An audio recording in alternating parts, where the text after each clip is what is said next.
is a Bramble Jam podcast. Hi, I'm Bran, and I love Hallmark movies. I'm Dan, and I despise Hallmark movies. I am Paul Greene, and I make Hallmark movies. And this is the Deck the Hallmark podcast.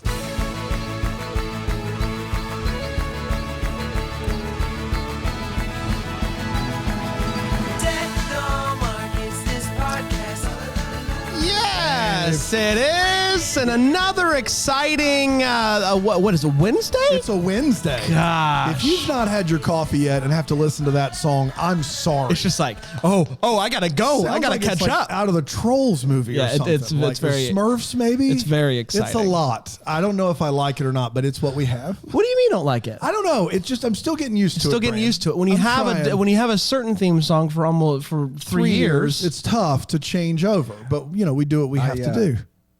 I don't like it. I love it. Yeah. There it is. Yeah, saw that one coming. It's like reggae. It's just like reggae. That's what we're going for, of course. Did you ever get into any ska, Paul? You're a ska guy at all? Not really. Like early dub music. Yeah. Like I remember I was dating this girl that I found incredibly attractive, and I was very young and naive.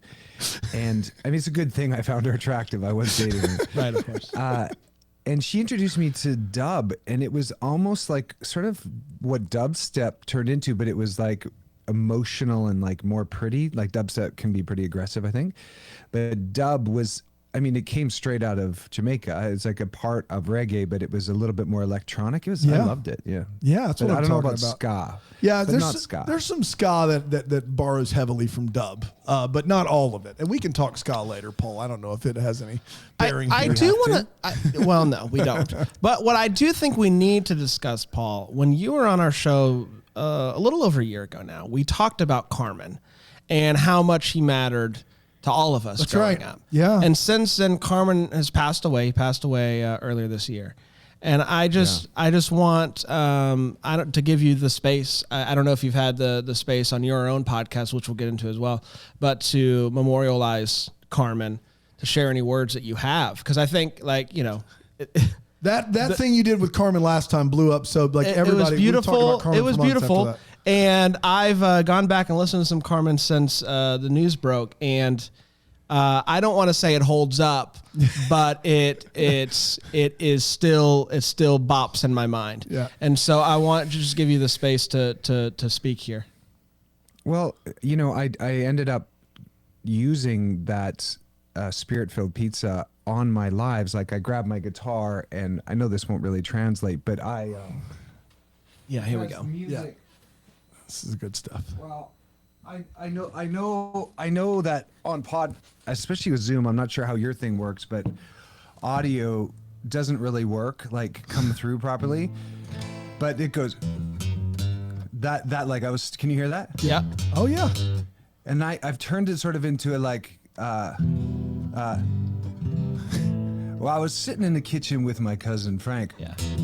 Yeah. And I thought of something really nice. Like I turned it into like a song. Yeah. And then where it goes, I claim your life in the name of Jesus. Yeah. Wait, what key am I in? There we go. But then Easter came around, and I was like, I have to learn the Champion. You have to. Yes. And then I didn't commit to learning it, so I didn't do it on because I've been playing lives on my YouTube. Right. And Bookface, 230 episodes I've done since It's amazing. the beginning of quarantine, since I talked to you guys when I was in Arrowhead. And have been, and the Carmen, the Carmen, the Carmen, the Champion. Oh yeah. It's one of those ones that I feel like I really want to do the voice of Satan, Yeah. It's Hey, wait a minute. his fingers are twitching. Where's all this light coming from? Yeah. Yeah. I really want to do that part. Classic. Yeah, Carmen, God bless him. I used to listen to him on the tractor. I think I told you guys, cutting the lawn, which was a minimum 6-hour job. Wow. I didn't have a lot of Saturdays as a kid, unless there was a baseball or a hockey tournament. But there was, and Carmen was on my headphones, and so was Russ Taff. Do you guys remember Russ Taff? Yeah. I think we talked about Russ Taff. For sure. Do you when you say 6 hours, how many acres of land did your family have? 14, but honestly, I'm not exaggerating. 7 of it was mowable. Okay. That's a word. Wow. Mowable, yeah. I think the thing that is so interesting about Carmen and going back and watching like specials and concerts on YouTube is just how all over the place he was musically. Yeah. Like he would like, oh, here's a little hip hop jam for you. And then here's a song about America. Here's a 50s big band. Yeah. Here's all over the place. Spoken word. And here's a champion. Here's a choir. Here's a rap. Like it was everything.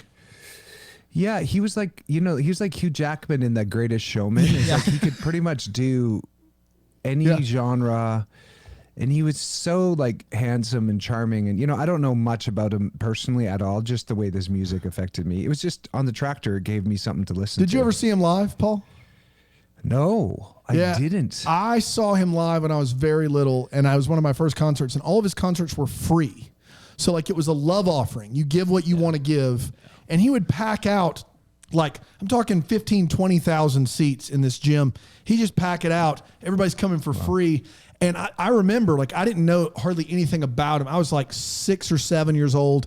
And he came out for an encore. He's like, what do you guys want to hear? And everybody's going nuts. And all he does is this, boom, boom, like this. And the crowd goes crazy. And then he did the champion. And I still remember it like it was yesterday. Dun, dun, dun. Dude, I just was like, it was the best thing I'd ever seen. As a 7-year-old, it was the best thing I'd ever seen. Like one of a kind, that guy. Yeah. Well, yeah. It's anytime someone passes is sad, but people are definitely going to miss his music. I thought he was going to make another comeback, but he was supposed to be in concert. He was. No, he did. He did the concert. He was in Greenville like 6 months ago. Like, yeah, So I mean that I don't know. Yeah. He died due to a surgery complication. Yeah. But he had all sorts of health issues. Yeah. So I guess he was just like, what? Let's just go for it at this point. Yeah. So that was Carmen. I want to. You mentioned the music thing going live. That you've been doing that for about a year now. COVID happens. Everybody's locked down.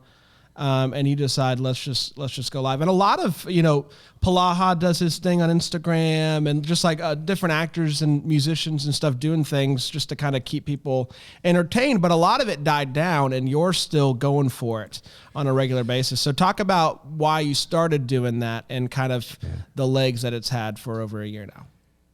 You're right about why I started actually it was a Hallmark the network asked me to do a few songs to introduce episode 3 of season 7. And I turned out to be a half-hour set, and the metrics on that, I may have told you this on your last one, but there was like a lot of people came. I think that video has over like 150,000 views on Facebook, which is an interesting thing.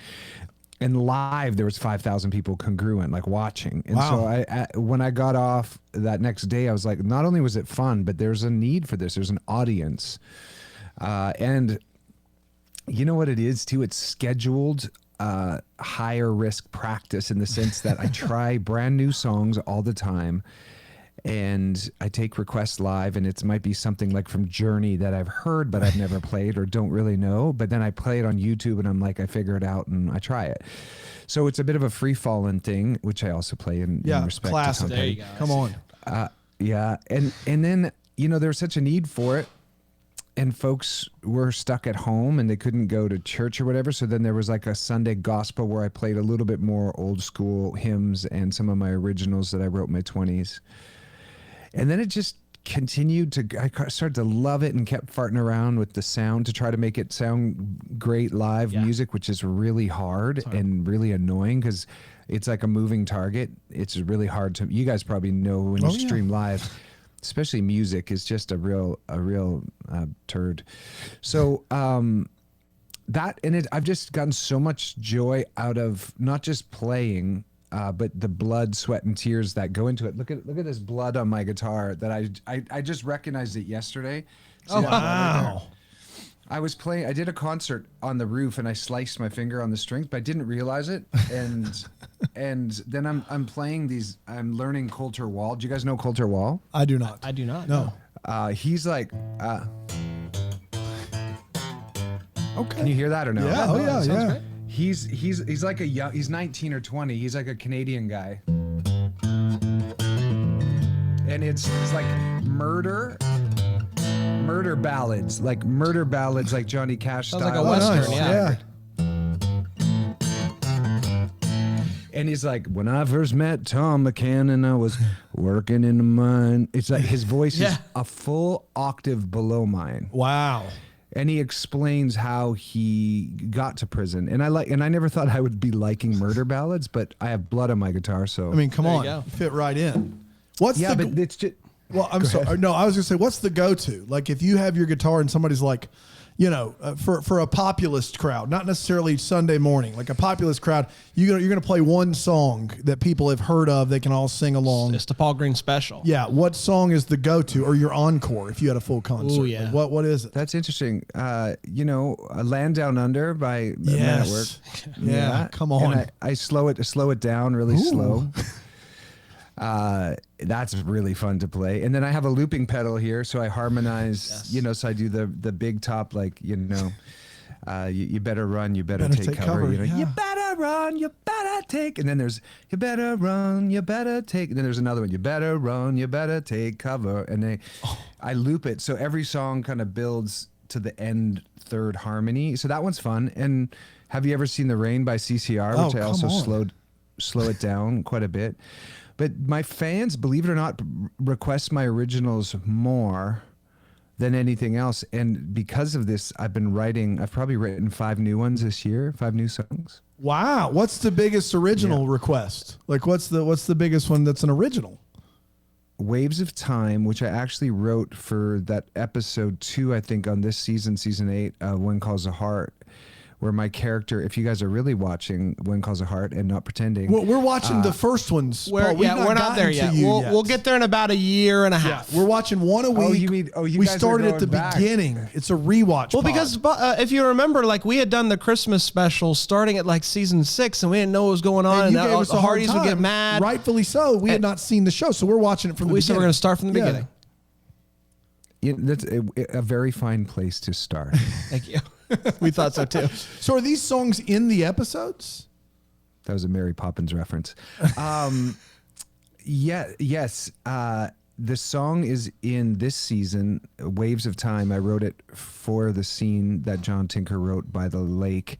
And then I turned it into a full song and released it. So that one gets requested a lot because it's got all my harmonicas. Where the stink are all my harmonicas? I have like 100, not 100. I have a full set of harmonicas floating around. And Waves of Time has a good harmonica thing on it.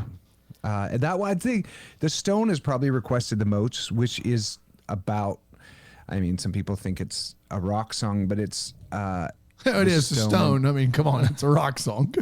Right. But it's the Stone was rolled away, but it's called The Stone. And I wrote it when I was a kid, but my producer, we turned it into a Kill Bill, like spaghetti Western, but it's talking about like the resurrection. It's really cool. I'm in for that. I think people request that one the most, and that's kind of my single that's kind of out there. And then there's a song from Emmylou Harris called All My Tears, and it's the only song on my record that's a cover that I sang at my dad's funeral and about 5 other celebration of life kind of ceremonies, bless their journey ceremonies. And it's called All My Tears, and it's just stinking beautiful. And that's probably number 3 on the request list, I'd say. Wow. When are you sleeping, man? Like, you've done 230 some of these. You're in When Calls the Heart. You have a new podcast that's just bonkers good. Like, when are you just taking time out for Paul and the fam? Like, when are you doing that? Well, thank you for the inspiration for the podcast back in the day. I really do appreciate that. I schedule it, man. Like, my schedule today is, from 9, I got up at 6:40 and I did my morning routine and my workout and my meditation and my writing, and then a piece of rosemary from this bone broth. My fiance, I've been fasting, and this breaks the fast with bone broth.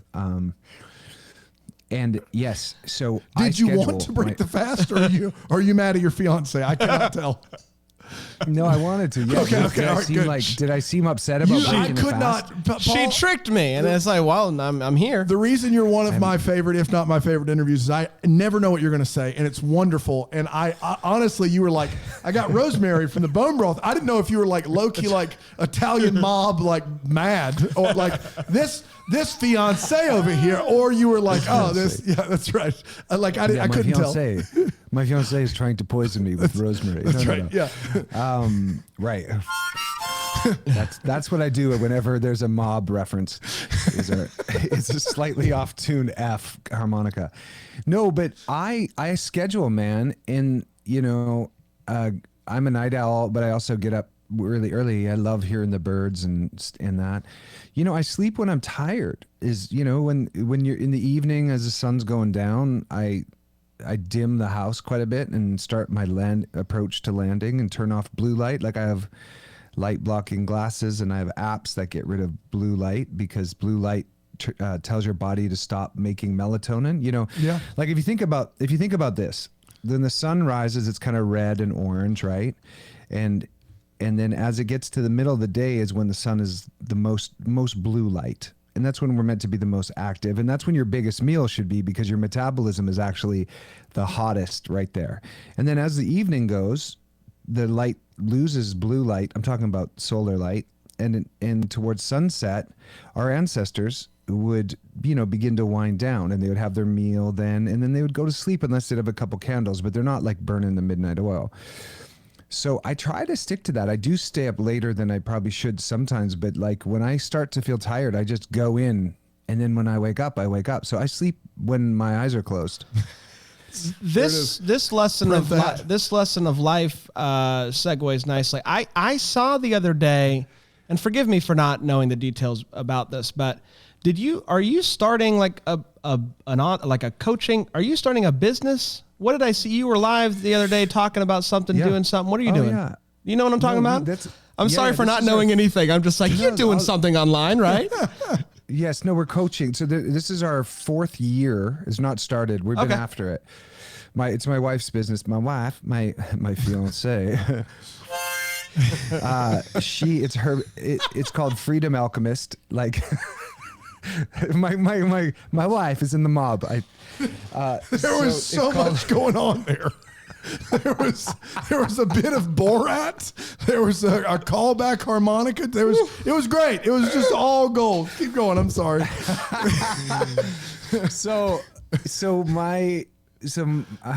can't. I'm gonna have to just say fiance without an accent, or I'm gonna have to grab the harmonica. That's right. My fiance. Yeah. Is a Tony Robbins trained strategic intervention coach, and she sort of has she has a business of interrupting people's sabotage mechanisms and helping them discover where they've set their thermostat for how good they're willing to have it. And there's a limit that people get to a certain level of happiness or fitness or relationship, and then they blow it up, like they sabotage it. Right. And she's, I'm sure you guys have lost weight, and then all of a sudden you find yourself in the cookie jar at like 2 a.m. and you're like, I'm sabotaging all of that, all of those gains, right, guys? I don't know why that's where your mind went looking at us, because how dare you? Clearly, we don't eat cookies. No, I don't know what you're talking about. Man. No, we're no, but hypothetically, of course, of course. No, we've done the hypothetical cookie jar. Yeah. That's right. Well, I mean, yes, and so she's really, really powerful, and she coaches a lot of people privately. And she's like, why don't we make an online course? And then she's asked me to do the body stuff. So I used to do men's fitness covers for about a decade, and then before that, I was really into nutrition, health, and vitality and all that because I just, I saw Fight Club I saw Bloodsport with Jean-Claude Van Damme when I was 16. And that movie had me want to have abs like Jean-Claude Van Damme. And so I stopped eating sugar, and I also kept waking up. I think I told you this is how I started acting, but it's also what started my fitness kind of journey was Jean-Claude Van Damme. And I'm saying, I kept waking up thinking I was on set, and that's what started me acting, but I also began my fitness journey. And then when my dad got ALS, 7 years ago and passed away from ALS, that there was about 5 years of us trying to keep him alive, or 4 years. And during that journey, I went into, what causes, what causes the neurological systems to shut down, and heavy metal poisoning, detoxification. My dad had a pretty aggressive environmental heavy metal poisoning from the oil and gas industry for 40 plus years. Wow. And so we looked at ways to, detoxify and longevity and vitality and all these tools along the way. So I've sort of packaged them up, and all the books I've read or whatever, and the coaches that I've had, and I do the body part. So Kate does mind, I do body, and then we do a connection bit.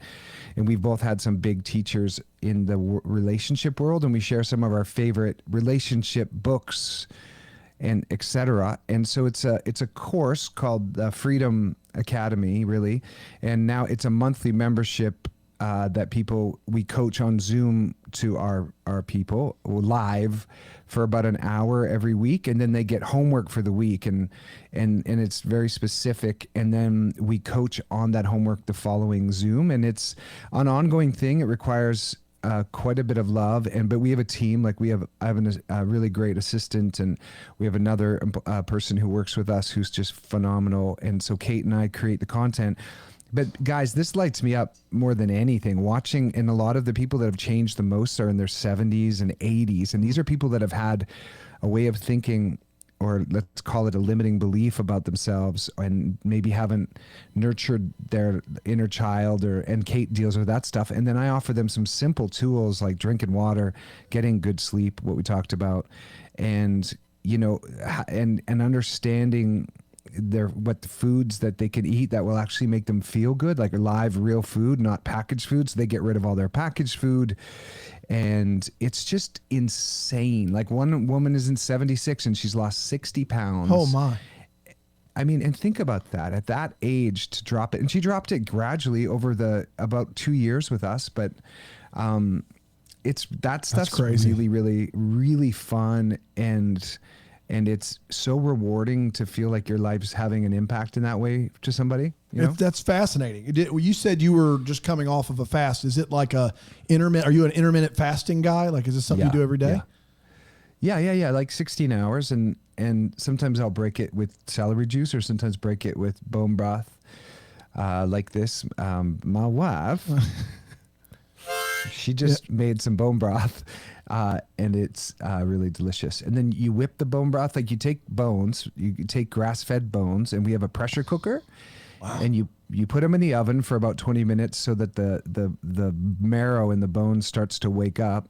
Then you put a little bit of apple cider vinegar on the bones, and then you put it in the pressure cooker, and you add the water and all the herbs and onions and carrots and as many herbs as you can find, and then you cook it for it'll finish it in 2 hours, but then we kind of let it coast overnight. And then you throw garlic in it and all these goodies and whip it in the blender. And it's this creamy, fatty, she put butter in it, creamy, fatty, like filled with collagen, good for your joints and bones and hair and skin, and especially stomach lining. We're closing, a lot of people have leaky guts from eating too much packaged food and drinking Diet Cokes. We would never drink Diet Coke. I can tell you that right now, Paul. This is absolutely fascinating. I drink about 150 ounces of Diet Coke a day. No kidding. Having said that, Paul, it's clear your big meal is in the middle of the day. That's when your big meal is. What's the best big meal for Paul Greene? Like in his kind of, routine, the best, like you're just eating high on the hog today. This is the perfect big meal for Paul Greene. Middle of the day, middle of the eating window. What do you got? Oh, that's hilarious. It really, really depends. I love sourdough bread, so I'll sometimes make just the most epic sandwich, but it's, it'll have, a grass-fed cheese, and it'll have a bunch of like tomatoes and stuff on it, and lots of olive oil and a bunch of herbs and stuff. But like, that's kind of like a snack. When I say the big feed, when I walk in the kitchen, this is my question. What vegetable am I going to put into my body? Like, that's my question. Right, and so I've learned, like, before you laugh, I've learned how to make vegetables so stinking delicious that, that I crave them. And once you have celery juice in the morning and you eat more vegetables, you actually start craving more real food and less packaged food. So I don't really crave that stuff too much. But my son loves pasta, so he'll make a big, organic pasta that's like angel hair pasta. And we put all kinds of herbs and delicious and olive oil and Parmesan cheese. And, I think I eat really, really well. Like we had tacos last night, but they were grass beef with lettuce, right? And then, and then herbs and stuff in the lettuce cup and salsa. And I'm all in on all cream. that. Like I'm all in on fresh, organic, not packaged food. Like bring it. This is what happens though, Paul, and I got to tell you, most people that do like online coaching stuff and the stuff that you're talking about, I just automatically say you're full of it. Like you're not like, get out of here. I don't really trust you. You're doing it. But I do trust you. I think you're very like, you're just authentic, and I can see like it's working for you. And so like, it's just like, I love hearing you talk about it. And last time you were on, you talked about how you start every day by jumping in the frozen lake and taking a cold shower. When he was at Arrowhead. Yeah, I tried to take a cold shower the next day, and I was so sad. And I was just like, I can't do it. I'll never be Paul Greene.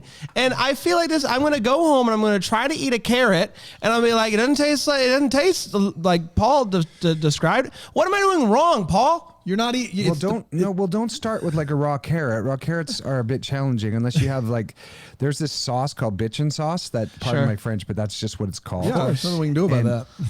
And there's nothing we can do about the fact that it's called that. We didn't do it. No. So if you take your little carrot and you get one from a farmer's market, not from the store, like a real carrot, that will taste so sweet, and they'll have dirt on it. You got to wash the dirt off. And then you dip it in the biachi sauce. Right. And then and then chew it, like taste it. Don't just like swallow it. But carrots I wouldn't start there. This is where I would start. Get a zucchini. Okay. Cut it up, but don't cut it thin. Like cut it kind of thick, and right. Say it's like that. Cut it like that.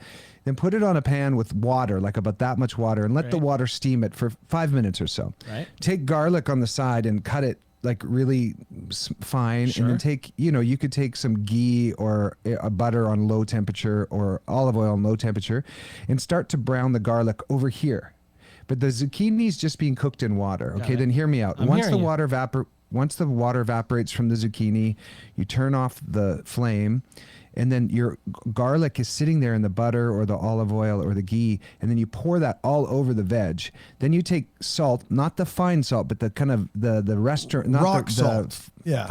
Rock salt's good, or there's a better one I like called flake salt that's thin, and it's sea salt, and it's not going to elevate your blood pressure too much if you use it right. And just put a little flaky salt, and then crushed red chili flakes, like when you put on pizza, all over that zucchini. And then so the zucchini's cooked in water, but the oil you put on later, so when you bite into it, the water literally bursts in your mouth and don't eat it too soon or you'll burn your mouth.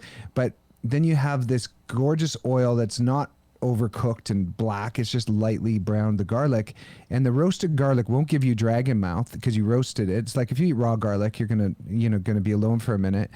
But that's where I would, there's so many tricks and hacks to making veggies taste good, but you just got to be curious about it. Yeah, I'm all about organic. No, it sounds so good, Paul. It's everything. I'm so scared. Like.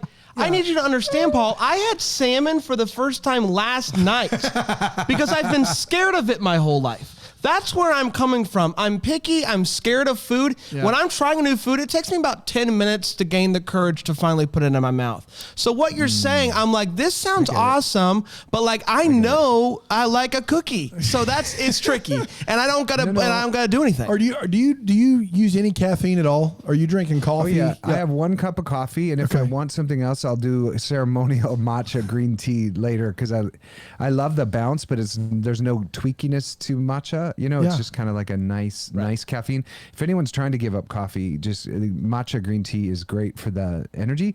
But I really like making, but I have 1 cup of coffee a day. That's it. Yeah, that's like for sure. But I'm on the right track. Like you're on the right track. But I could do the organic side of it. The no packaged food, I could do that, and I do most of the week. My wife is a pediatric OT, and she's really big into that. Like during the week, we eat all organic foods. That's all we eat. But the Diet Coke is where you lose me.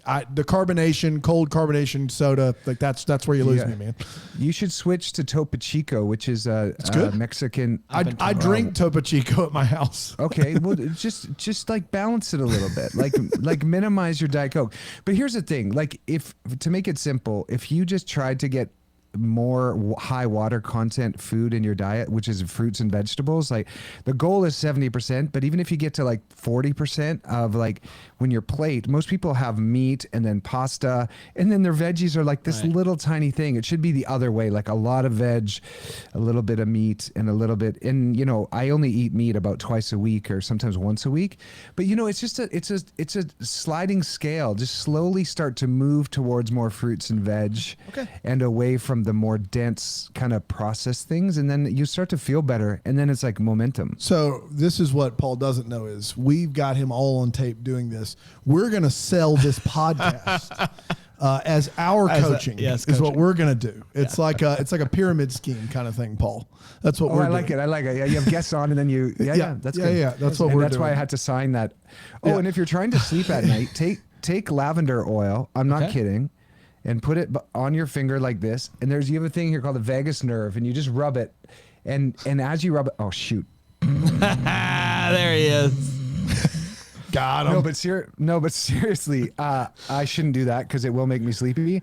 But if you put it behind each of your ears, if you have a hard time sleeping, that's one thing. But also just turn off the news. That'll help. Yeah, that always helps. You're 100% right about that. Well, God, when we have you back on next year, I'll let you know how I'm doing. You really do. You do inspire me. And I told Dan when I walked in last year, I was like, man, I tried the cold shower thing. I think I couldn't do it. But I'm gonna make this happen. I'm gonna. Yeah, it's just baby steps, man. I can do this.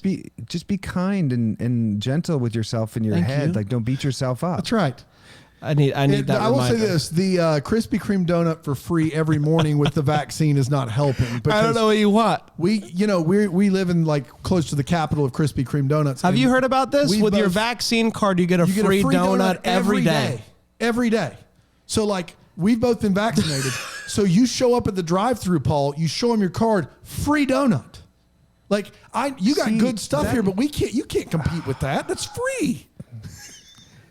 I am just baffled by such a lack of care of prevention around illness and education around what sugar does. Have you guys seen that sugar film? This will help you. I don't want to see it. Have you seen it? That sugar, it's actually really entertaining. It's an Aussie guy. That sugar film, I promise you, watch it. Oh, that's what it's called. That sugar film. Yeah, that's what it's called. Is it on like Netflix or something? It was, and I think they took it off because it's like, the sugar and tobacco lobbyists are pretty powerful. Oh yeah, for sure. But it's where it'll change your relationship to sugar because you realize it's in stinking absolutely everything, and you might think you're not eating like candy, but then your salad dressing has more sugar than a can of Coke, and you might as well just be drinking Coke for cracking ice. Right. Yeah. Yeah. What That's why. Well, this sounds awful, but that's why I never watched that meat documentary on Netflix that everybody was talking about a couple years ago. It was like, because I still want to eat a steak. Like I don't want to know. I don't want to be sad. It's true. But that's why I could never. True. Like if I was forced to kill animals, I'd be a vegetarian. So like that's just who I am. Yeah. I couldn't do it. And every documentary is very skewed with one side, and you have to watch a vegetarian documentary, but then you have to watch the keto one that's pro, just so you can make up your own mind, because they can take evidence and make you think they landed on the moon in the 60s. Landed on the moon.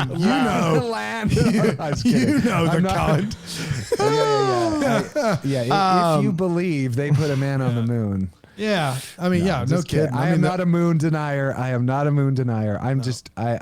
only conspiratorial adjacent. Well, the reason it took us so long to get you back on is you kept sending us those flat Earth pamphlets, Paul, and we were just like, God, Paul, stop it. I know. It's hard to stop once you do realize how flat the earth is, especially in the prairies where Coulter Wall is from and myself. Yeah, for sure. When you were mowing that 7 acres there, you couldn't see any sort of curvature. It goes on forever. That's right. It's got to be flat. It's flat. Got to be flat. At some point. Paul, can we talk about acting briefly, if you don't mind? What do you have on the horizon? Anything? Or When Calls the Heart taking up most of your time? I just finished a pilot that I don't think my Hallmark fans are going to like. Actually, I'm certain they're not. Well, who's it for? It's independent, and they're pitching it, but they're pitching it to, HBO and Hulu and stuff. So nice. it's How naked are you, Paul? Just see where this button is. Yeah. Like one. Oh, okay. No, they'll love it. But is it the words? It's a bit the language. It's a comedy, but it's. There's a few words, and it's just in general, my main audience won't enjoy it. But as an artist, we sort of have to keep creative, and I got to write my original music for it. Oh, nice! A song I wrote called "Freedom" that it was actually, and it's the last 2 minutes of the pilot is my song that kind of carries the thing. Which, what's interesting, at the beginning of the year, I wrote down that I wanted to create a moving picture in LA where I get to make people laugh and play my music that's driving distance to my house. I wrote it down very specifically, and that's exactly what this is. What's it called? What this was. It's called We Woke, and it's literally about a bunch of woke people, like woke. We can do quotes there. Yeah, we can do quotes there. Yeah, that are struggling kind of to find their authenticity. And the guy who did it is Stuart Townsend's brother, Dylan, and Stuart Townsend's a big actor. Yeah. So is Dylan, really. And an Irish director named Kirsten Sheridan, and her dad, she did August Rush, and her and her dad did In America. Do you remember In America? Yes. That Irish family that migrates, and there's the guy upstairs who has HIV, and he's like, "I'm in love with your anger." Remember that? Yeah. That's her, our director. Wow. And her dad wrote and directed that. And August Rush, so she knew how to work my music into Fantastic. I can't wait. That's been really fun. I mean, we'll see who buys it and how that one goes, and that'll be in LA, a half-hour comedy, which is what I wrote specifically that I wanted to be a part of. But so how did it come about with you and the music and that song? Like, how much of this was your idea show-wise versus did they bring you on and you're like, hey, I got a thing that might work for this? Oh, that's such a great question. So my friend was the DP on it, and I know Dylan. He's in our big circle of Burning Man friends and such. And he was going to make a music video for The Stone, and my friend told me that he was directing this thing, and I called up Dylan. I was like, hey, is there a part in this? For me, it sounds funny. I hadn't read the script. I mean, I read a part of that script, and just the idea of shooting in Topanga about these hippies and hipsters and hippies and techies trying to merge and find themselves. And I was like, is there a role for me? And he's like, not yet, but what are you thinking? And then I'm like, and we kind of came up with Norman, who's a Republican who, wants his freedom, and a welder. And I kind of created the character after my uncle, whose name is Norman, and a welder. And this mustache actually was for Norman. And funny enough, in the pilot, I'm wearing a similar shirt to this and a vest to that.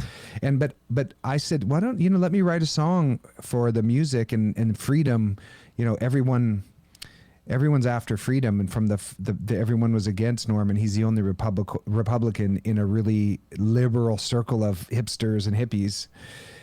And I'm also the financer of the whole project, and they're creating intellect IP. They're collecting intellectual property, and they live together. And I said, hey, and we sort of, Norman came out of it, and Norman's passionate about freedom, but he's starting to, and I have a Make America Great hat in the pilot. It's just unbelievable. It's funny. Wow. It's great. it respects every side, and I'm the woke one to all these woke people. I'm like, we all just want freedom. Like, you want your freedom for this. Everyone's after kind of the same thing, and why can't we focus on what unites us? And really, the pilot's about uniting the two sides, and I represent the far conservative side, and then there's the really liberal girls that just hate me, but they kind of like me because they like my mustache. I don't know. Yeah, I mean, come on, who wouldn't? It wouldn't. I love it. That's awesome. So you're shopping it now, and hopefully we'll get to see it. Yeah, and a part of the. Go ahead. Go ahead. No, go ahead. No, Paul. go ahead. No, you go ahead. You go ahead. No, you go. I was going to change to Wind Calls the Heart, so I want to hear you finish the sentence on and then just auditioning for things. I do a lot of voiceover stuff. Which I'm so excited about. I get auditions for video games, and I use this mic in this space. My son painted this wall for me for the episode. The podcast is called "The Grass Is Greener." Oh, we'll get there. I promise. We'll get there. Okay, we'll come back to the wall. Yeah. And then auditions on Zoom, and I do a Zoom acting class every Monday, which is about 5-hour class. Wow. With some really talented people, and then Zoom or like video self-tapes for auditions for projects that would squeeze in between my Hallmark movies and When Calls a Heart. So it's like finding a project that will work within the days it's tricky. It's limited. Have you ever had to turn down something that we would have heard of because of When Calls the Heart? Like something like you were like really excited about, but you couldn't? Oh yeah. I turned down a 6-episode arc on, it's called The Republic of Sarah. It's coming out on CBS. Yep. And it was shooting in Tirana. Tirana. Oh, Tirana. Tirana. Okay. I love Toronto. And they would have, but I just got back from When Calls the Heart. I booked it, and they're like, you have to fly to Tirana on the day before Christmas. Oh. And my son was going through some stuff some struggles, some teenage, I wouldn't even call it rebellion, just like coping mechanisms, really. Yep. And it's mild compared to what a lot of people deal with, but it was pretty heavy to be in Vancouver during COVID, shooting When Calls the Heart. Couldn't fly home to help my son. Wow. And then I get home and I book this thing, and I'm like, I'm not going to leave the day before Christmas. And they would have had me in Tirana, and not able to leave for 8 weeks, and I'm like, my family is way more important than, but it was a cool role. And actually, believe it or not, had the mustache for the audition on tape because I was shooting We Woke. This is my lucky charm. I'm gonna see if I can get them, Carson, to keep it, if God willing and the creek don't rise and season 9 gives us a big surprise. I would like Carson. I think it's period appropriate. Yeah, because they're worried about that on When Calls the Heart. I will say this. I know, Paul, but I mean, as a former history, teacher, some of the things that happened in the 1910s on that show, not history appropriate or period piece appropriate. But I did. My first question is about. Are we boring Panda right now? No, you're not boring me at all. You're not boring me at all. Are we boring? No, you're not boring me at all. What were you checking on your phone? I had a 2:30 thing scheduled, and I told him, wait, I'm talking to Paul. That's right. We got things to do. I pushed it for you. Wow. Is this video being released? It is. We'll be on the YouTube. Yeah. We'll take out. Good. We'll edit as needed. My question is, do not edit him on his phone. No, that'll stay in. That'll stay in for sure. How dare he? Am I right? When Calls the Heart season 9 has not been renewed yet. Now, the Hardys, a lot of them will say, "Hey, it never gets renewed this early." But the ratings are bonkers for this thing, man. Like everybody's, in this 3-year who's Elizabeth going to pick saga, and people are wondering why it hasn't been renewed yet. Are you concerned? What do you think the odds are for a renewal there? I'm concerned at how many buttons are undone here, but I've done so many push-ups that I can't shut this one. Like I actually That's I tough. Can't shut it. It's tough, man. I'm more concerned about having a Western shirt that between fits. the bone broth and the push-ups. You don't stand it. That shirt doesn't stand a chance. No. I mean, and I'm not intentionally trying to show my belly button. It's just comfortable. Yeah. So back to that. If it doesn't, it'd be very surprising. The ratings are so good, and the fan base just continues to grow, and I think John Tinker did a great job of the storylines. Like, so wait, you like them, you hate them, and why am I calling Brand? Why did I call Brand? It's Panda? not. Sorry. It's we call Brand whatever we want to. No, your brand. But even behind you, if I had just paid attention, the names are right under your faces. That's right. And I still, I was racking my brain, going, "Is that one Brand or Panda?" No, you're totally fine. No, he loves it. But actually, to be fair, we're in season 2.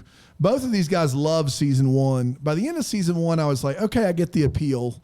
But season 2 has been a real stinker so far. And what we found is that the Hardys kind of agree. Like of the 8 seasons, season 2 is the one where they try. Because Elizabeth's over in Hamilton. She's out of Hope Valley. They're split up. It's a whole thing, and it's only 7 episodes. And the Hardys don't like it. So when we started watching, the Hardys like it. The Hardys still like it, but they say it's the worst season. Like it's almost a consensus. Season 2 is the worst season of When Calls the Heart.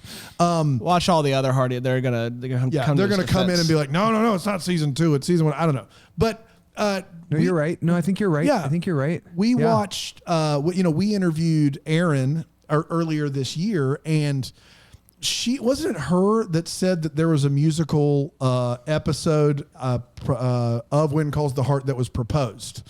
There was they were going to do the Christmas special in 2020, but it got pushed, I think, because of COVID or whatever, and it had a musical number in it. What do you think about that, Paul? Musical number or episode of When Calls the Heart? I mean, you're musically gifted, and clearly a lot of the other cast is. I mean, sounds like a no-brainer. Yeah, there's a lot of singers. Kevin's really great. Of course, Aaron sings really well. Jack Wagner had a career as a singer, and Andrea Brooks sings great. And I'm sure there's, everyone's trained like actors, so that you kind of have to train your voice when you're in school. It's hard to understand why the fans want it too. So I don't know. There's been talk about it. I think they should shoot it live, and it's a roving camera. So like on Christmas, we rehearse like a play, and like in the infirmary we have a scene going on, and there's musical elements singing for sure, but it's like, and then the camera follows a character out of the infirmary down to the saloon, and in the saloon there's a whole scene going on, and but we're filming it live. I love it. This is my proposal. And then there's music, and come back around to the barbershop or to the Abigail's cafe, and then back to the infirmary. Then it ends, everybody in the around the tree singing like a Christmas thing that takes people home, and it makes that's what I think. And but there's it's not the easiest thing logistically, I think, and to get rights to music is really a real turd monkey. Yeah, those are the worst. Those turd monkeys. I just love that idea, though. I know. A live. Now you have me on board at live. Anything can go wrong, and I love that. I want the whole thing to be single cam. It's just one continuous shot. Just like an Alfonso Cuarón Children of Men shot, right. but Hope Valley. That's what I'm talking. Of yeah, course, baby. that's what I'm talking. That's what I'm talking Tracking about. shot. Yeah, it would I be love fun. it. It would be really good to do, I think. And then, the camera leaves his infirmary, and then I'm done, and I know that I got to get back to that other location by this time, and there's 16 ADs, making sure everybody's on where they need to be. I think it'd be fun. So you forgot your jacket. I have a theory. I don't know who that person is, but he's back there. You forgot your jacket. That guy Love is back that there. guy. You show up in When Calls the Heart in season 5. We're not there yet. We do. 4? I thought it was 2017. No, okay. No, 4, episode 4. Okay, my bad. Season 4. Don't even. I'm sorry. You show up, and then the following season, Jack, spoiler alert, bites it. He's gone. Do you blame yourself? Do we feel like some star power? Here, let's kill him. I don't think it was a blame. I think they added the star power knowing Lissing's contract was up. Like, I think it was, hey, let's get some other star power in here. Paul Greene, he's done these movies. He's Christmas Detour. We got this guy. He'd be great on When Calls the Heart. Lissing's contract's up. We know he's leaving. Let's soften that blow a little bit by introducing Dr. Paul Greene into town. What do you think about that? I love your theory, and with or without Dr. Carson coming in that time, and then the unfortunate events, of course, with what happened with Abigail's character, Lori Loughlin, the next year. Listen, it's so much bigger than one character. The show, the heart of that town is a character, and then all of us get to play these roles. What really is the star power is the fans. Oh yeah, the fans. I'm sure it didn't help. I'm sure it didn't hurt. Rather that I had some. I'm sure it didn't help. I'm sure it didn't hurt that I had some successful movies prior to me coming. I'm sure it helped. And but honestly, the show is so much bigger than really any one of us, in the sense that it's about us, everybody together, and it's these fans are just they're so organized. I mean, I did a movie with another actress who I will not mention because she was on a show, and there was fans of her show. Oh. That when the movie came out, I was excited because it was such a big show. I was like, oh, your fans this is going to do really well. And the Hardys out-tweeted. Yeah. It was like 100 to 1. I'm not exaggerating. Yeah. The amount of support that the Hardys came out for constantly. And so, yeah, thank you for that compliment. And it's about the town and the ensemble of all of us, I think, working together. And then, of course, the writing of it. But you know what's even bigger, I think, is the need that the show is filling from Little House on the Prairie, and from all the fans that are looking for nourishing content. So the superstar here is the need that Hallmark Channel is filling with their movies, but also, of course, our show is even more niched down to those people that loved Little House on the Prairie. And of course, our show was created by Michael Landon Jr. Yep. Yeah, that's right, Landon, because he directed some early episodes. I noticed that, and I looked it up. I was like, oh my goodness, that's quite a tie-in. It shows though, like in the ratings, the way that the demo's broken up. Yeah. Like you can tell the niche, like, because it definitely skews a bit older than a traditional primetime television show. So it's interesting. Also, it does better than most Hallmark Christmas movies. I mean, it's near 3 mil. Only 9 Hallmark Christmas movies last year topped 3 million viewers, and you guys are at like 2.9 a week. So it may be more niche, but the Hardys are out in all those Hardys aren't watching all the Christmas movies. I mean, they are, and we know when we say bad things about When Calls the Heart, we hear from the Hardys. Like, we do. And we appreciate the passion. Like, it doesn't bother me one iota to hear from somebody who's passionately defending When Calls the Heart. And that love is evident. I mean, we've had you and McGarry and we've had all these people on the show. McNally's been on, Craco, and they're all wonderful. And all the people show up to watch those episodes because they love that community. It's not about one star. You're right. It's about a big community. You're 100% right about that. What I'm hearing from what you're sharing is that of all those names, I'm your favorite. Oh, for sure. Well, I mean, you were the first When Calls the Heart, first When Calls the Heart actor, unless you count like Andrew Walker, who was on for 2 episodes. First regular, I think, that we had on the show. I do have a question, since you mentioned the community.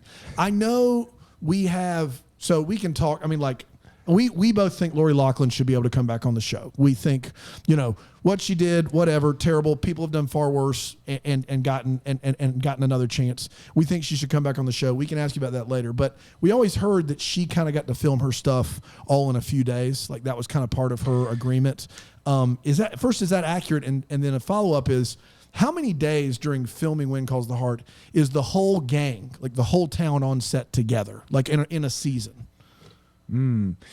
Yeah, I'll try to get to that. There's a really interesting documentary, obviously, on Netflix about the Varsity Blues scandal. I watched it. It doesn't vindicate anybody, but it has the bigger picture make a little bit more sense. I watched it and I was like, and maybe it's not fully true either. Like, in some ways, and I love her. She's a dear, sweet human being, and I really, and I'll always care for her, and really grateful. My mom got really sick and hit her head and we didn't know if she was going to make it. Lori really was there for me in a really big way.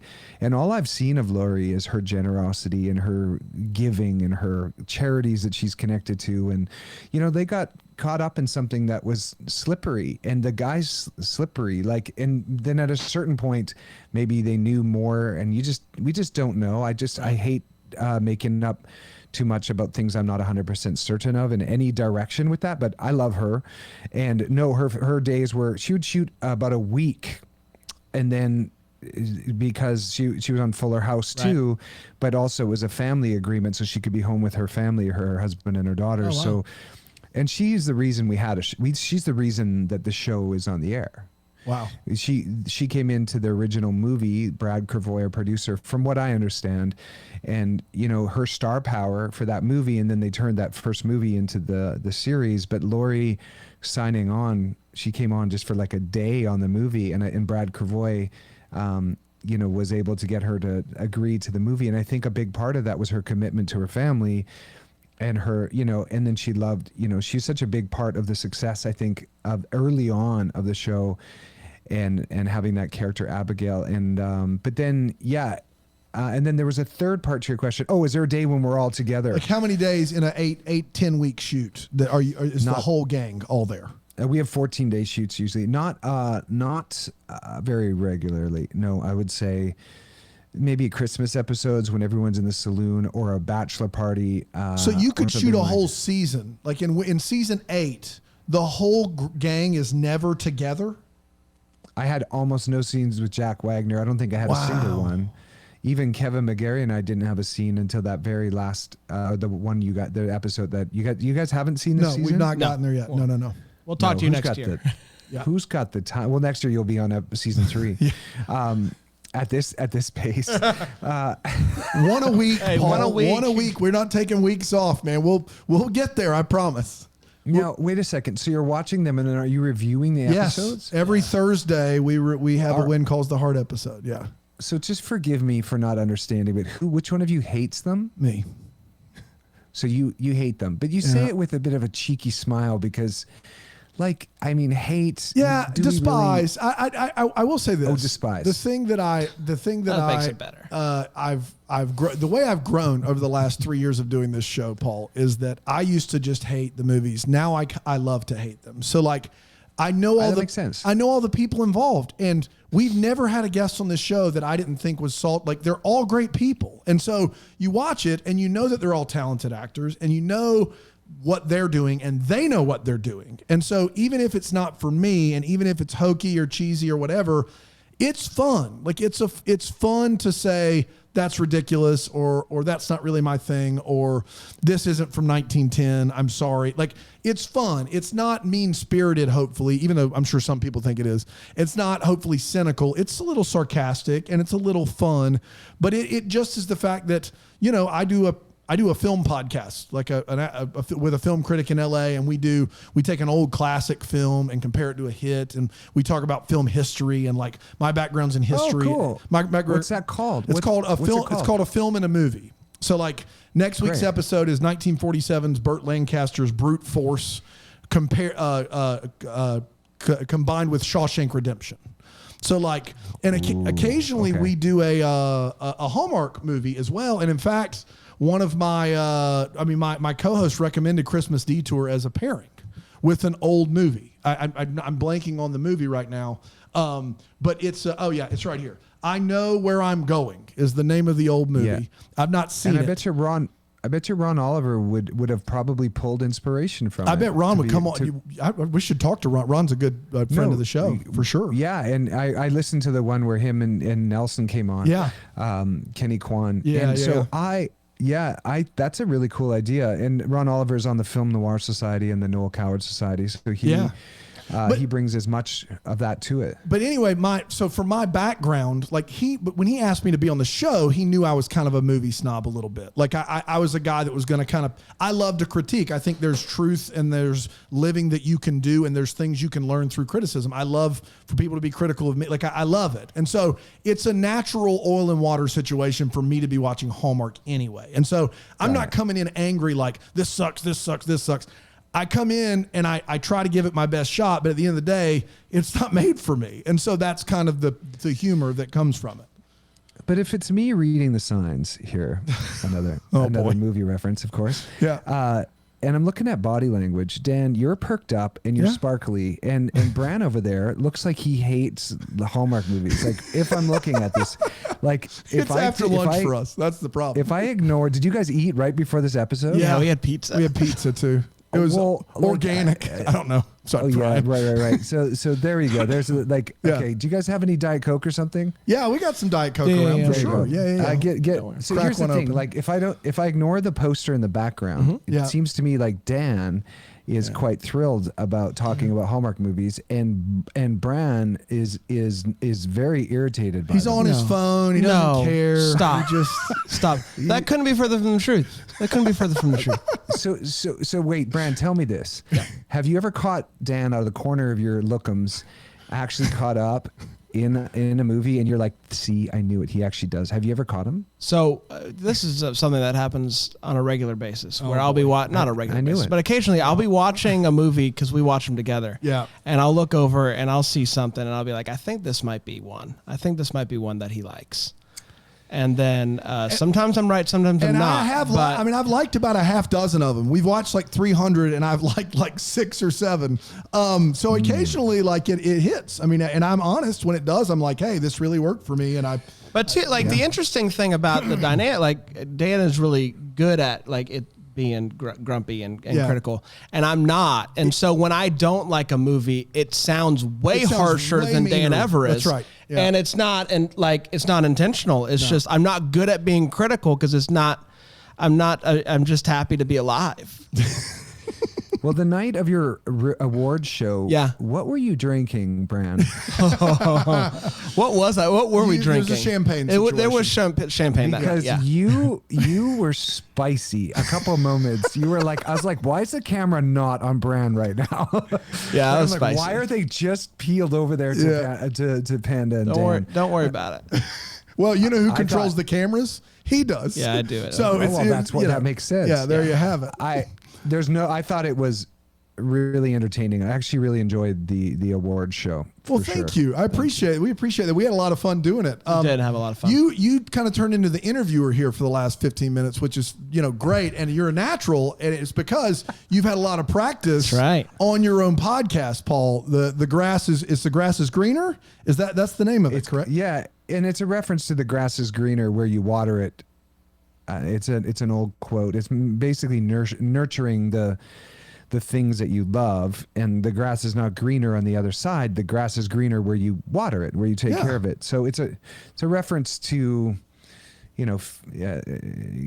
making sure your wife, making sure she has the right tea and the right treats that she enjoys, and like nourishing, like my son, knowing what makes my son feel like he's winning, and supporting those things with him, whether it's helping him find a cool skateboard spot or whatever.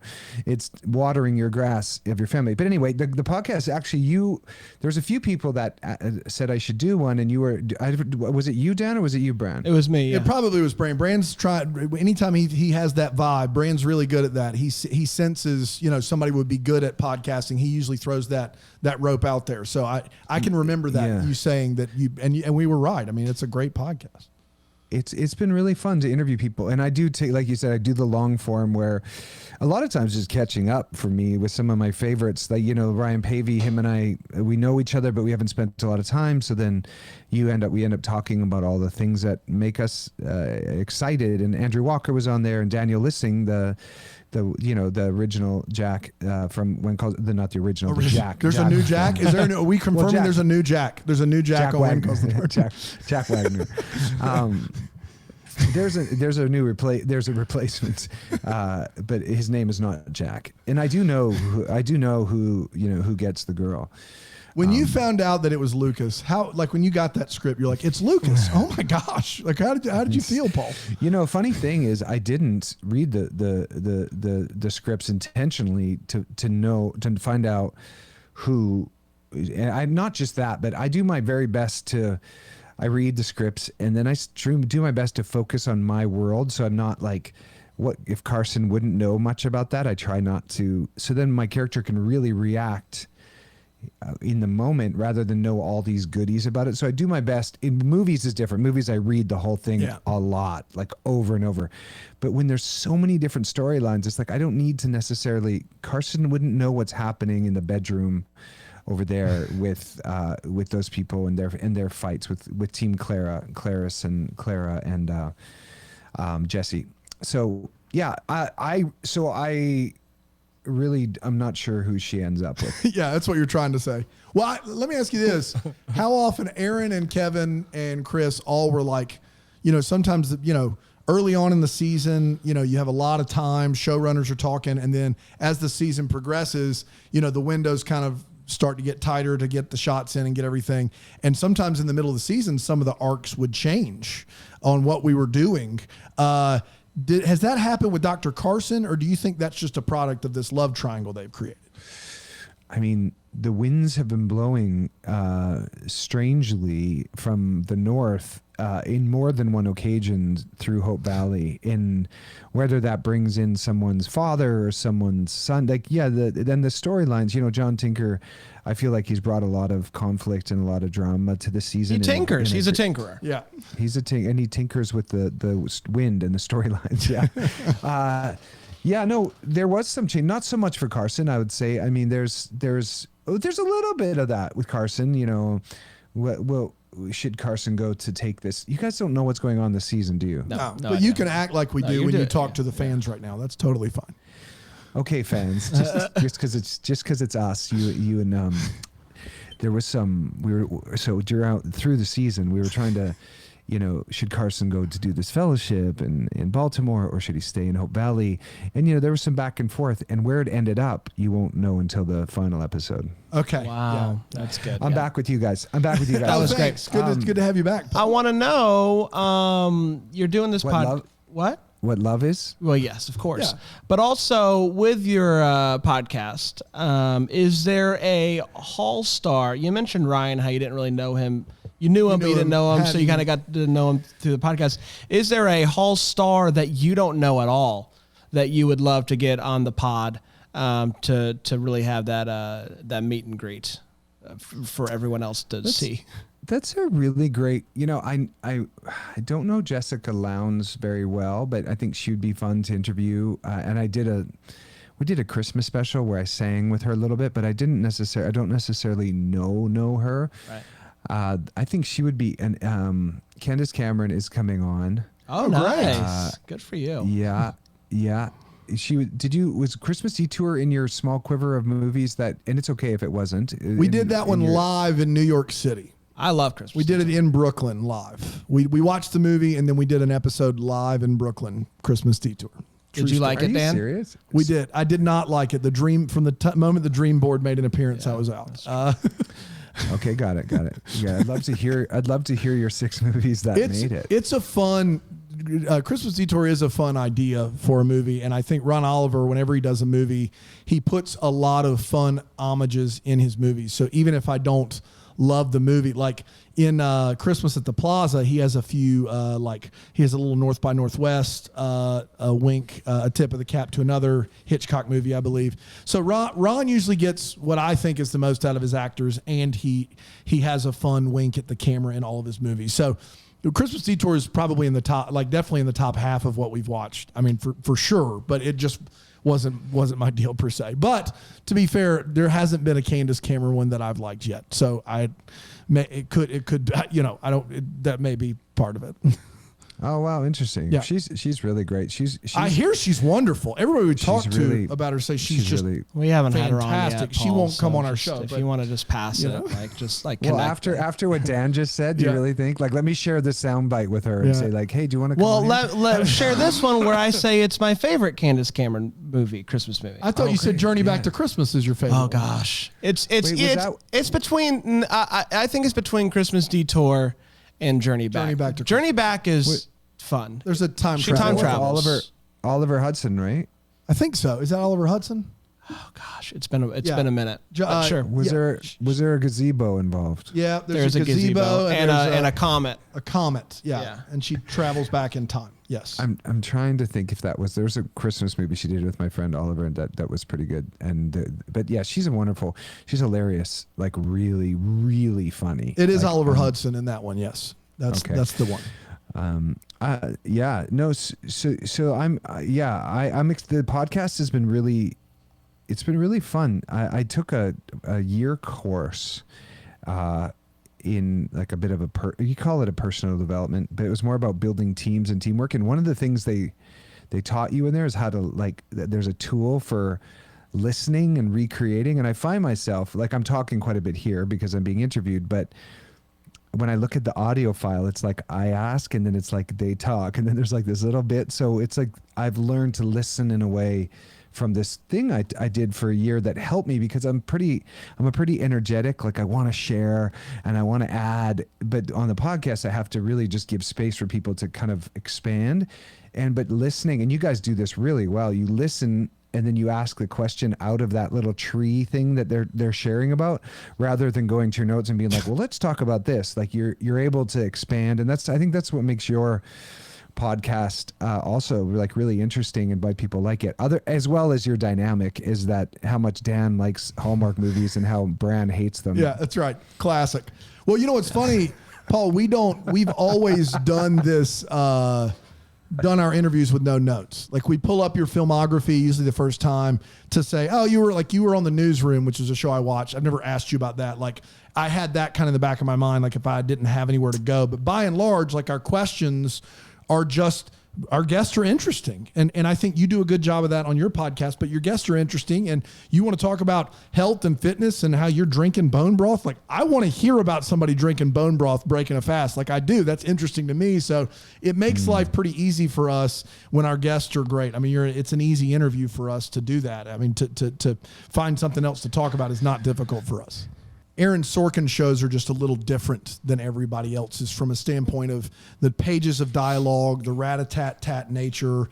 It almost is like you really have to know it. You just have to there's stories of, Jeff Daniels in that first monologue, him getting upset that people would put cue cards up because he was very prideful that he had it memorized. And to memorize, to be on a set like that where there's so much dialogue going on, what was that like? Like, was it very different or was it very similar to just shooting When Calls the Heart?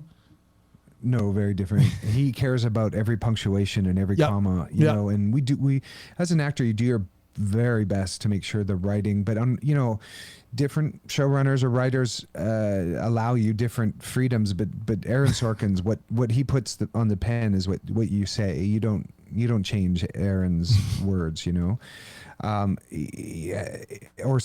to him and be like, I don't think my character would say this. You don't really do that. I can't even imagine. I can't even imagine. And same thing with John Tinker. Like he's such a great writer too. And we get these writers for our movies too. You do your best, but sometimes there's just moments where you're like, I really feel like my character would do this. And you don't want to sound like a clown and think you know better than the writer, but when you're really in it, and oftentimes the writers will agree and be like, yeah, you're right, why don't you, and then you get to create together. Often we do that, but not on a Sorkin set for sure. Yeah, I just was imagining if you've seen any West Wing or Studio 60 or Newsroom, there's so much dialogue in an episode of television. I can't imagine actors having a lot of freedom and going, hey, can I get one more? And I'm going to do it a little I can't imagine that happening on a set of his. I mean, and you say Studio 60, my friend Gina LaPiana was in that and wrote music for it and knew Aaron Sorkin really, really well. And Gina is one of the brains behind the We Woke, the thing we just did. So there you have it. Comes full circle. We have a lot of really talented people, and as an actor, you just want to act. I mean, that's why I do this long acting class. That's why I'm here with you guys pretending to be interested. You're doing a better job than Bran, I can tell you that right now. Guys, I don't know what so true. I could not be more in right now. Do I have more of a resting Grinch face than I think? Yeah. I mean, just try to. It's you know what it is. I think the mic's covering your face. So this is sort of my view right here. This is what. Imagine this. Imagine this right here. This is. No. Yeah. Well, okay. So this is unfair. My hair is a little itchy, so I'm always doing this. And it's because of all that. It's all that prepackaged food you're eating. And I've said it for years. It all comes back to that, Paul. I told you earlier, and confident. I trust you. I would throw out all my food for you, and then you come to me. You come to me, and you say, no, I'm not interested. I could not be. Thank you. So fantastic that he's doing that. I think it's great. You know what? It was never my intention to hurt your feelings. Leave it at that. I don't think I need anything else. That's perfect. And just a slight, idea is maybe not eat a pizza right before. Yeah, that's fair. Yeah, come on. No, that's fair. Like if you had bone broth, if you had fasted and then had bone broth, you would be, a blabbering talker like me right now. Well, you're getting interviewed, Paul. That's your job. If I knew you were bringing the bone broth, I would have gladly. We would have been bone broth bros. Yeah, bone broth. The BBBs bros, for sure. BBBs. The bone broth bros. That's right. There it is. So, Brand, what other projects are you involved in? Like Dan has the movie podcast. What else have you got going on? Thank you for asking. Well, I mean, outside of the podcasting business, every year I put out a Christmas album. Thanks for asking about that. I'm also music. I do music, and so I am much more. Maybe this is why also my demeanor's. When you're talking about music, Paul, I'm all in, and then you start talking about Sorkin, and I'm like, okay, cool. So let's go back to talking about music. How do you find your Christmas album every year? How do people find that? I try to tell as little people as possible. I guess it's not good. I'm not going live every Sunday like you are. Hey, but he'll sing a song on your live thing, Paul. He did it for Christopher Palaha. That's true. He'll come on your live show and sing. He's got a great voice. Don't let him sell you short. Upper register. He goes really high. Yeah, he can sing. Yeah. Oh yeah, I want to hear. Well, I want to hear it. I actually do want to hear not right now, but at some point the 3-part harmony, "Laying Down Under." I think that's. Well, I just going back to that. I think that's the most impressive thing about watching your live is the willingness to play around with the effects live because it can go bad fast. Like stand-up. I've been at a concert before and someone's doing a whole looping thing and it goes wrong and you're just like, well, guess we should restart it. Nothing we can do. Yeah. It reminds me of stand-up comics who are just like, hey, I'm going to go to clubs every weekend. I'm going to work on 10 to 15 minutes of new material. It could be bad, could be good. I've never done it before. Let's get out here. We can't know until we keep practicing and keep doing it. The fun is in doing it and learning. And that's what it strikes me as. And, I've learned so much over this year with music. I have a vocal coach that I train twice a week with. His name is Mark Goodman. And it's just a Zoom or a little 30-minute WhatsApp video thing. And then, I have a guitar course from Paul Davids. Do you know Paul Davids, the YouTuber? Yeah, I do. Yeah, he's got a course that's dope. And then the fans are so loving that even if I make a big mistake, I just laugh it off. And then I either start over or I have to change channels because the looper goes squirrely quite often. And I'm like, well, I blame it on Larry. I call looper Larry. I call Larry the looper. Yeah. And, the fans just being there with such a generous listening, like we were talking about before, it's just been wild. Like it allows me to fall forward and to fail quickly. And I just, they'll send out a request and I'm like, I've never played that song, but I'm going to do it for you. And I don't know how it goes. And let's play it on YouTube. And then I hear the melody and I'm like, oh, I do know this song. And then I can read chords pretty good. So, it's been really nifty. And it's, I've reconnected with my passion and I just keep writing and keep, but there's an audience and, I'm so grateful for the film and TV stuff that I have the opportunity to do because it's given me a music audience and it's given me exposure to fans that now may have liked my movies and other characters, but now like my music, and it's allowed me to actually do it. and have it hurt and have it heard. It's fantastic. Yeah, very fantastic. Cool. I look forward to the day where I can play more music. Like I have a 3-year-old and a 1-year-old, so there's not a lot of guitar playing for leisure. But do you have your guitar hanging on the wall? He's got it here in the office. I have it here. He puts the amp up, and he's got a spare moment here. We're at our studio is also our office, and he'll just play around in here. Oh, that's good. I mean, if your guitar's in a case, it'll never get played. So I have guitars hanging everywhere, so I can just be like, grab, grab, grab. And 15 minutes a day is 1% of your day, and at the end of the year, you'll be 365% better than you were had you not spent that 1% a day. And that's all it is, 15 minutes. It's consistency wins over intensity every time. Gosh, he's so good. I don't know if that math checks out. No, I think it does. Well, I'm going to take his word for it. You'll be 1% better every day, but being 365% better means you're almost 4 times as good as you were when you started. If you played for 15 minutes a day, you would not be 4 times as good every year. You're making the 1% going to cumulative. You could be, but it wouldn't. It doesn't work like that. Well, not everyone learns at the same rate. Right. So That's right. It's meant to be a carrot, my friend. But it's very inspirational, Paul. I think it's very inspirational. I like it. Let's say you'll be 365%. You'll be many degrees and percentages different than if you didn't pick it up at all. True. And 15 minutes a day that does add up. There's no doubt about that. And Dan, there's going to be some days where that 15 minutes pushes you ahead by weeks. Yeah, that's true. And then there'll be days when it's just the tortoise and the hare thing. But then there's these quantum jumps that appear when you are consistent. What it is, if I show up and I commit consistently to my acting, right? It's effortless and it's easy. When I commit to my guitar, even that amount every day, it's effortless and it's easy. And my voice too with singing and. Yeah, and I think 15 minutes some days probably turns into an hour or 30 minutes or whatever. It turns into longer sometimes. That's just it. In my morning routine, I have a very specific one of breath work and meditation and working out. But if I'm ever rushed, I'll just do 5 minutes of the workout, 5 minutes of the breathing, and 5 minutes of the meditation. Or if I'm really rushed, I'll do 2, 2, and 2, or 1, 1, and 1, just to feel that after I make my bed, because you have to make your bed. If you don't make your bed, you're going to look at it later and be like, you're such a loser. Like, you have to make your bed. But so if you can't do a 15-minute workout and a 15-minute breath work and meditation, then you just do 1 minute. And then even after doing 1 minute of each, you feel so good because you have integrity, because you did what you said you would do.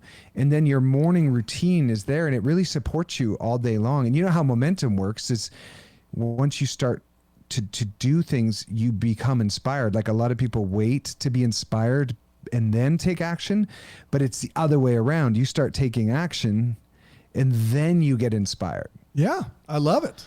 I always leave talking to Paul. He just called us both losers with the bed thing. I want to be clear on that. I always feel inspired and also like, what's the point in all of this and everything? Man, I am so inspired, but I am a loser. Man. No. I haven't made my bed as an adult, I don't think. No, we do, Paul. You're wonderful. You're always positive and great. I love it. It's fantastic. Do you want a rapid fire? Let's rapid fire, Paul. We're each going to ask you 3 questions.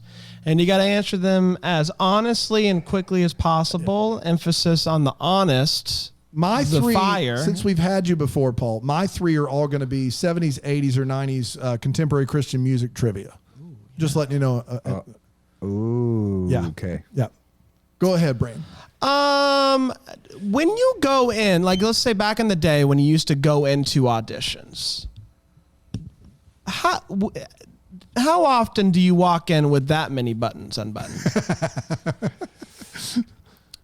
More than not. Really? Like on a sliding scale. Yeah. I'm always trying to confuse the living daylights of them. So I have I could be your youth pastor face. Yeah, for sure. And then hide your kids, hide your wife down here. That's right. That's right. Yeah. So it's I'm always trying to skate on both sides of the fence a little bit, making deals on both sides of the fence. That's right. In a subtle kind of charming way.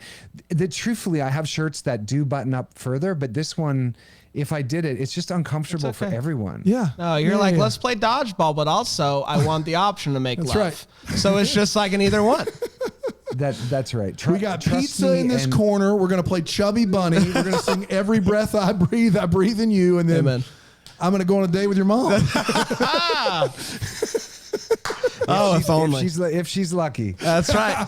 That's right. All right, we're going to start. And then the mustache is an extra curveball too. It is, It's just it is. really. Yeah. The mustache says, "Where's the van?" It does a little bit. It does a little bit. You're right. But in a classy way. You're an everyman. Yeah. We're going to start with an easy one, Paul. Who was famous for asking, why should the devil have all the good music? Was it Phil Keggy? Was it Randy Stonehill? Was it Keith Greene? Or was it Larry Norman? Oh my gosh, I'm gonna go with Keith Greene, but there is a part of me that thinks it's Phil Keggy. It is Larry Norman. Wow. Larry Norman. Wow, I just showed how little I knew about that. That's all right. No. That's fine because those three names are all pretty big names, and that was a really. I don't know. Larry I don't know Norman's Larry. early on. You would have been very young, based upon your IMDb birthday for Larry Norman. He was like the original rock and roll guy of Christian music, like early What on. band? What band? Larry Norman. He was just his own guy. I've never heard his name. Yeah. That's a tough one for sure. On yesterday's episode of the podcast, we talked about how odd it is that chocolate companies at Easter time put out cross-shaped chocolate. Do you know about the cross? Like it's chocolate, but in the shape of a cross. And I wanted. No, I've never. Have I ever seen that before? It's a thing. I have one at my house. I wish I brought it so I could show you. I want to know what do you think about? Do you think that would like help you think about your sin as you eat the chocolate? Like, what do you think the thought process is in the creation of that cross flavored chocolate? You know, I just think it's shameless trying to make money off of a season. It I actually agree. drives me nuts. I don't know if it drives me. I agree. What drives me more nuts, the donut at the vaccine or that? It's the those are chocolate cross. Those, It's the those are chocolate cross. Those are equally bad. It's not good. Yeah, it's not good. All right. And I'll eat both. Don't worry. Here's another tough one. Paul. Brian Duncan was and still is the lead singer of which Jesus music band? The Sweet Comfort Band, the Second Chapter of Acts, the Imperials, or Daniel Amos? Oh my gosh! By the way, I love Second Chapter of Acts a lot. Yeah. But I think it's. Oh wait, what was the third one? The third one was the Imperials. I think it might be the Imperials. Well, what's interesting is I believe Russ Taff was the lead singer of the Imperials. We're looking for the Sweet Comfort Band. Oh my gosh, my looking dad forward. listened to the Imperials, but Yeah. he didn't listen to the Sweet Comfort Band. Yeah, I didn't know that Those one. are. Have you ever? That music is good though. You put Oh, it yeah. on. My dad had the 8 tracks. Like it's good in the way. It's not to the par of like CCR or Neil Young or anything, but there's something. Thank you for reminding me about the Oh, yeah. Imperials. I'm here because for you. I'm gonna make a little Pandora playlist and throw some Imperials on there, and I'll throw the Sweet Comfort band on there too. Yeah. My I last like it. one is: will you just give us just a smidge of Land Down Under? Oh yeah, sure. I don't know. Let me see if you can even hear it. I can hear it. Like even when you were just playing, I could hear it. Yeah. Traveling in a fried out combi.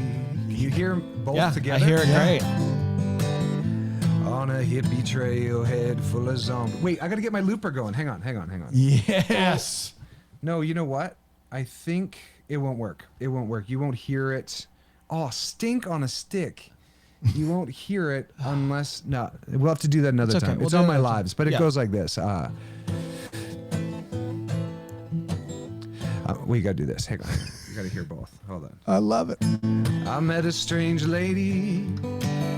She made me nervous. She took me in and she made me breakfast. She said, do you come from a land down under? Women glow, women plunder. Can you hear the thunder? No. You better run, you better take cover. Then there's the part that goes, you know, it goes, you better run, you better take cover. There's the higher bit, right? Then there's the, you better run, you better take cover. Right. I'll just be over here. And then there's, right? And then, Oh, man.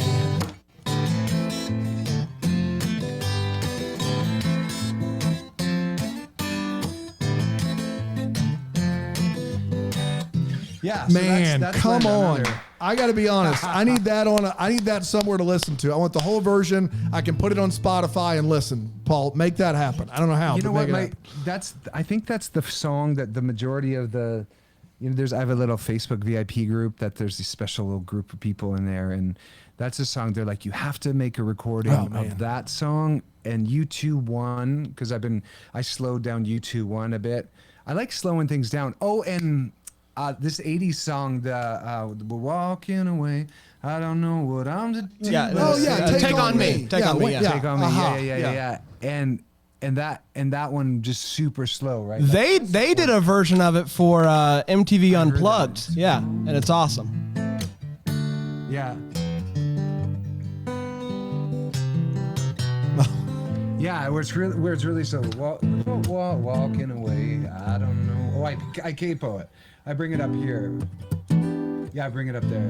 What's it do? But it's so pretty. It's so pretty. Yeah. Well, slowing it down, you hear these songs so much, you don't think about them. So slowing them down, like you're like, oh, that's what that song's saying. Like you never think about it. I love it. Right. Man. Same with someone told me long ago. Yeah. There's a calm before the storm, and I know it's been coming for some time. I like slowing that one down too. Yeah, CCR, baby. Can't go wrong there. Right? Man, this is great. Yeah. All right, last one. This is you'd have been probably in your 20s here. I think this is the one Brand would get right. Which of the following words does not appear in the Newsboys hit song Shine? Okay. Which of the following words? Oprah, Eskimo, astronaut, vegetarian. Oprah, Eskimo, astronaut, vegetarian. Oh my goodness, I've got to get this right. Let's go with Oprah because I think vegetarian's in there. What do you think, Brand?